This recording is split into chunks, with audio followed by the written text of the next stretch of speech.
का निर्माण और कल मूर्ति प्राण प्रतिष्ठा का जो कार्यक्रम रखा आपने, 4-5 दिन का प्रोग्राम रखा और मैं रोज सोशल मीडिया के माध्यम से देख रहा था। बहुत ऐतिहासिक आयोजन आप लोगों ने किया और पिछली बार भी जब मंदिर का निर्माण हुआ उस समय मैं उपस्थिति देना चाहता था, उस समय मैं आ नहीं पाया। तब मैंने मेरे छोटे भाई जो विधायक थे उनकर के उनको यहाँ पे भेजा था। और इस बार मैं आपके बीच, आपके अंदर वो जोश और ऊर्जा भरने के लिए आपके बीच उपस्थित हुआ। मैं बधाई देता हूँ ऐतिहासिक कार्यक्रम के लिए कि आपने लोगों से एक एक मंदिर नहीं बनते देश के अंदर, आपने 2-2 मंदिर बना दिए। ये 2-2 मंदिर बना के और ये संदेश किया कि हम जो चाहे कर सकते हैं। जाट का मतलब है आप जानते हो, जाट जो चाहता है वो करके ही मानता है। लेकिन अब मेरा हाथ जोड़ के आपको निवेदन है कि एक बार अब हम सबको मिलके समाज को नई दिशा कैसे मिले। लेकिन थोड़ा बहुत तो जाट में आदमी के अंदर रह जाता हूँ, कहीं भी जाएगा, शहर में जाएगा, चाहे मुंबई में चला जाएगा, चाहे दिल्ली चला जाएगा, वो तो अपना रहेगा। देखो डीएनए के अंदर है, झगड़ा तो करेगा, थोड़ा बहुत हो जाता है।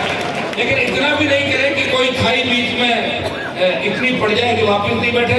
इस बात का विशेष रूप से इशारे में आप सारी बात समझ गए होंगे कि हम तो आपको एक करने के लिए चले इस देश के अंदर, कहीं अपन विकसित नहीं हो जाए, जिलों के अंदर नहीं बढ़ जाए, समितियों में नहीं बढ़ जाए।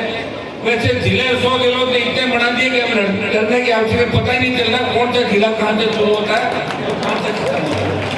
मैं यहाँ मंच पर उपस्थित हमारे दिलीप जी चौधरी, पूर्व संसद सचिव, नारायण जी बड़ा किसान नेता, हमारे सूरजदास जी महाराज,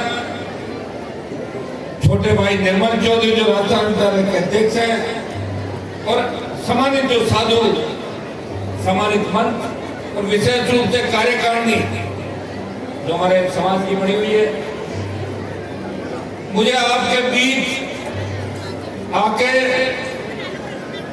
ऐसा महसूस हो रहा है जैसे गांव के अंदर मैं बैठा हूं, मेरे परिवार के अंदर बैठा हूं। 2006-7 के अंदर जब शंकर भगवान के मंदिर का निर्माण करवाया था, उस समय आपने हम लोगों को आमंत्रित किया। उस समय विधायक नहीं था। राजस्थान की सड़कों पे किसान कौम की लड़ाई लड़ रहा था, उसमें वसुंधरा की सरकार थी।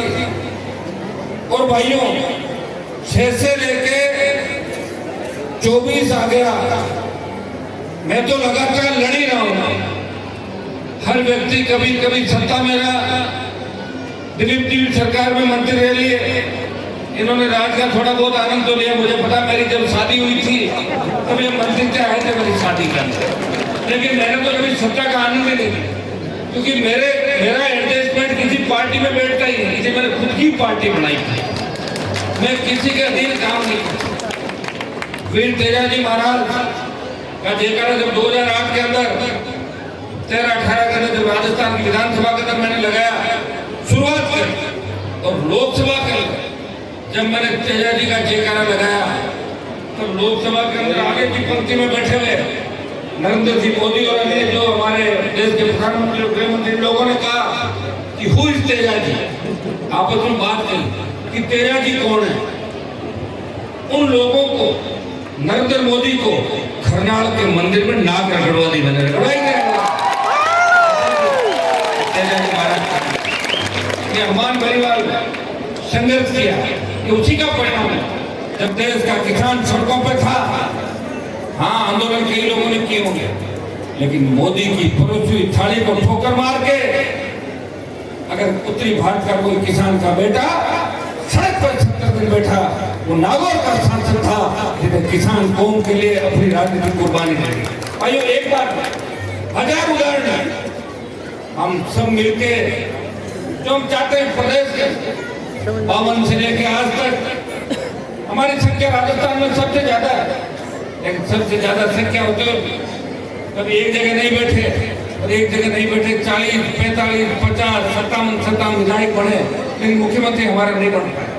उसका कारण था एक दूसरे की टांग खींचते थे और जीत के जाते थे तो वहां समाज और किसान को भूल के जयकारा किसी और नेता का लगाते थे। आप गुटों में बटे हुए रहते थे।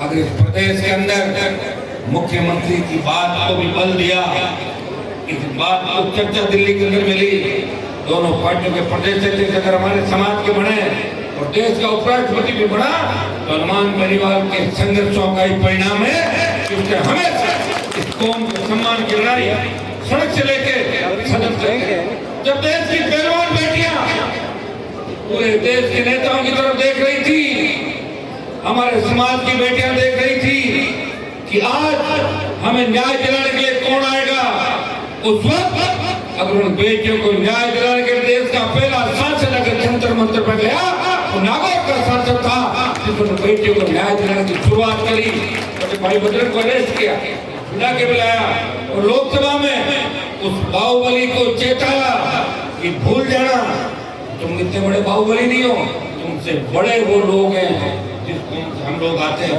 और भाइयों एक उदाहरण नहीं होगा, सैकड़ों उदाहरण होंगे। जब सेना को ठेके में दे दिया तो देश का कोई व्यक्ति आंदोलन नहीं कर रहा था। उस वक्त हनुमान बेनीवाल किसान कौम के बच्चों के सड़क से लेकर सदन तक हमेशा संघर्ष करता हुआ दिखा और जोधपुर में 2 लाख जवानों की रैली करके मोदी और अमित शाह को चेताया, आ रहे हैं दिल्ली की तरफ, तैयार हो जाओ। और संघर्ष का परिणाम ये हुआ कि पहले 25% अग्निवीर भर्ती करके और 75% वापिस भेज रहे थे। अब सरकार ने संशोधित आदेश निकाल के 50% को आर्मी में रखेंगे, परमानेंट करेंगे और 50 को वापिस भेजेंगे। पंजाब की घटना आपने देखी होगी, एम्बुलेंस के अंदर 100 आता है और पता लगता है कि 100 किसका है। आसपास के लोग इकट्ठा होते हैं और वो पता लगता है कि ये तो सैनिक था और वो अग्निवीर था। आप ये बताएं कि इस तरह की दुर्दशा अगर हमारे देश के